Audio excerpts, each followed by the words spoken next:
Welcome to the Allied Health Resource Allocation Decision Tool walkthrough video.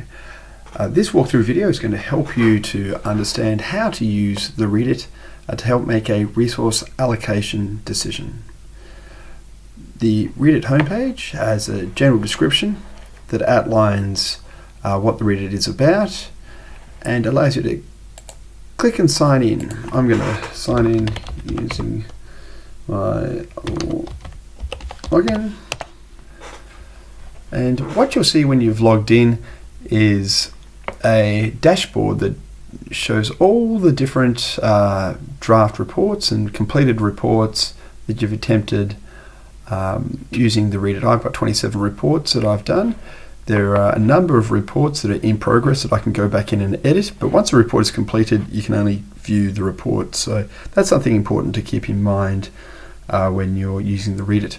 I'm using Google Chrome, which is the best program to use the ReAD-iT with, and also I'm using a PC, which is able to use the full features of the ReAD-iT better than a Mac.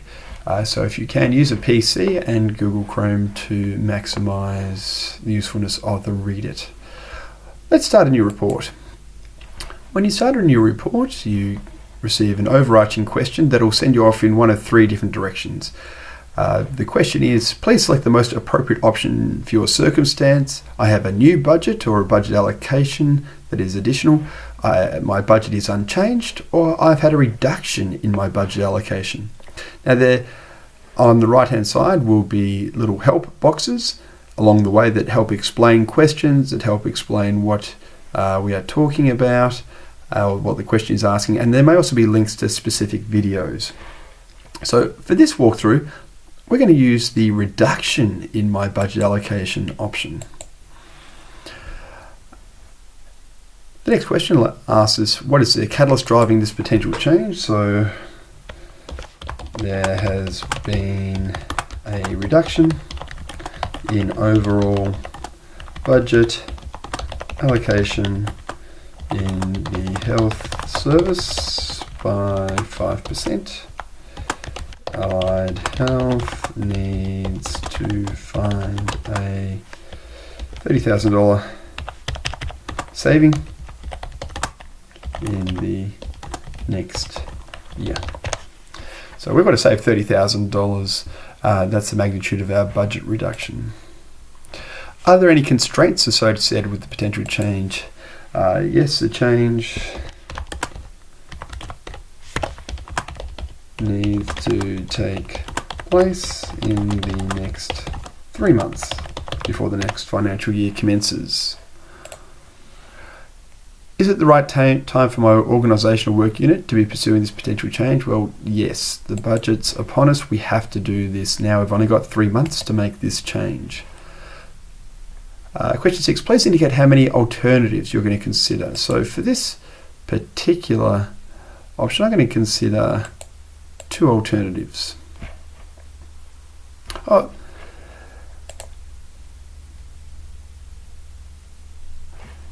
What you'll see now is that a ReAD-iT navigation is starting to appear in the box. Question 7 asks us to record how we've identified these options. What we did was we had a team meeting of Allied Health managers to identify potential candidate services. Next. Now that we've progressed to this point, option 1 has a little heading that we can use to navigate around with. We can also use the ReAD-iT navigation. Option 2 has a navigation hyperlink that we can use also. With the ReAD-iT navigation, if we click on that, we can see that there are 2 options highlighted, option 1 and option 2, and all the questions that I've just answered indicate that there's a green tick for each of those questions. It also highlights that question 5 for both options is not relevant, it's been grayed out. that option would have come up if I'd answered question 4 differently. So depending on how you answer some questions will dictate whether other questions are asked or not. As you can see here, from question 8 onwards, we have a red cross indicating that we haven't answered that question yet. Really, all the questions from question 8 onwards are specific to the individual option that we're looking at. The questions from 7 and before were the questions in common. We only have to answer those questions once, but they appear in both of these mega menu options. So let's go back to option 1, question 8.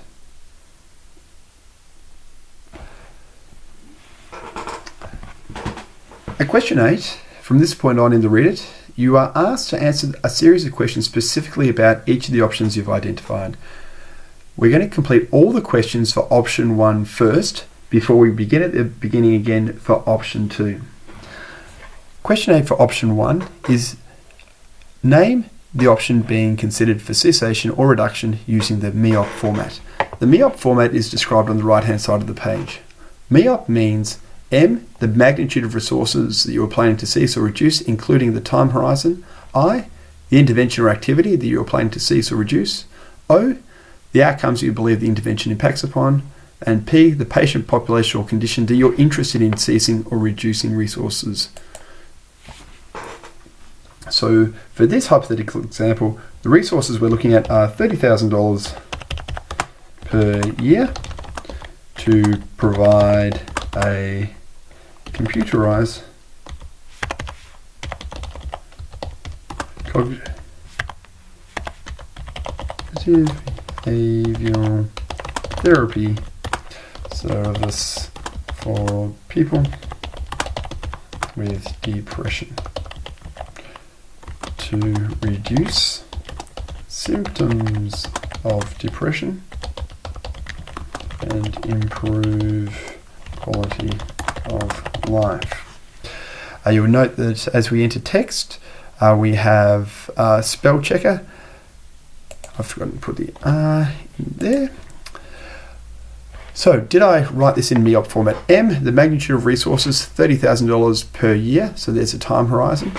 I, the intervention, computerized cognitive behavioral therapy service.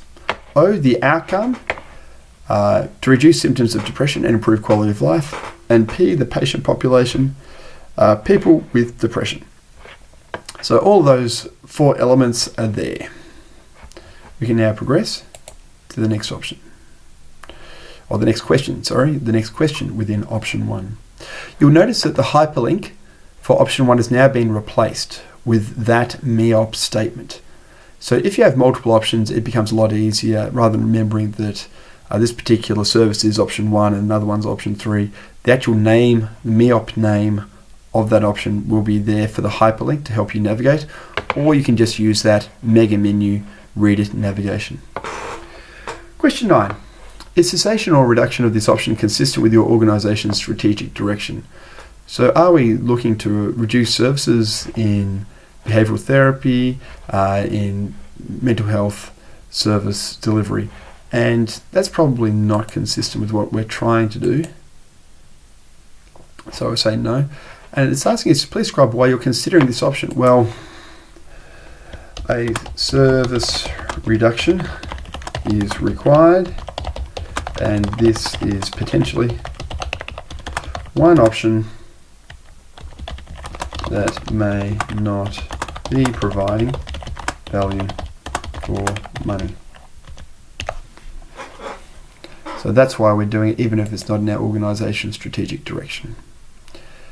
Question 11. Is cessation or reduction of this option consistent with your work unit's core business? Again, no, we want to provide services. It's just that, again, same reason, this service may not be providing value for money compared to other services that could be delivered.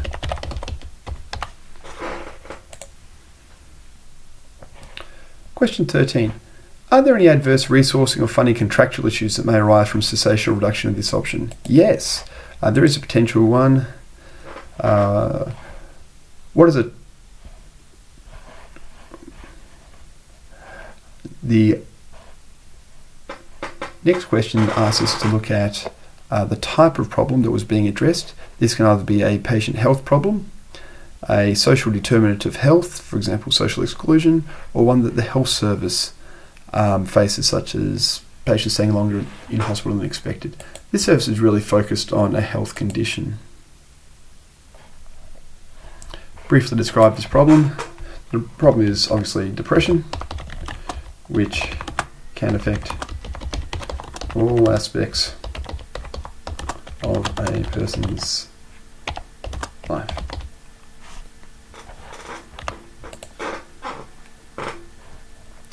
Question 16. How common is the problem in the community you serve? Well, it is common. Its lifetime prevalence of depression in the literature is thought to be around 10 to 15%. So I'm going to click common. Likely to affect 2 to 25% of the population of your organised catchment during their lifetime. These questions are here to try and get a gauge of which problems are the most important problems and which are less important problems that might potentially be able to be deprioritised. What category do you feel best describes how severely the problem addressed by this option affects the individual? Well, there's two aspects to these answers. Whether it's permanent or transient, depression does have a relapse remitting course sometimes, as not necessarily permanently in place, although again there may not be clear answers one way or the other. Just pick the option which you think best describes the outcome. In terms of the consequences, we do have some examples up here in the top right hand side to guide you as to the sort of things that we think might have a categorization using the severe, moderate and minor and permanent and transient categories. Depression can obviously have a major impact on a person's life. It might be best to say moderate and transient overall.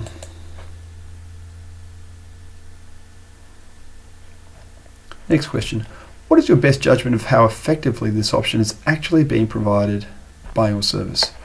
Well, it appears to be something which is a problem. When we did our consultations with our managers, they suggested this option because we're having a lot of trouble with the computers, we're having a lot of trouble with the staff actually providing this service. So when we look at how it's actually being provided, we don't think it's been particularly effective. We're saying not effective.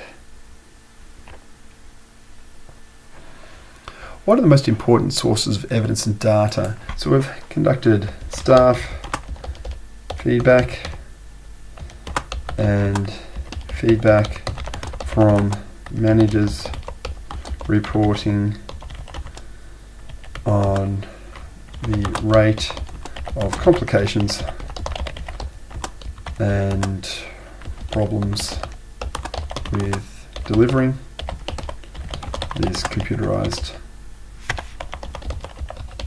service.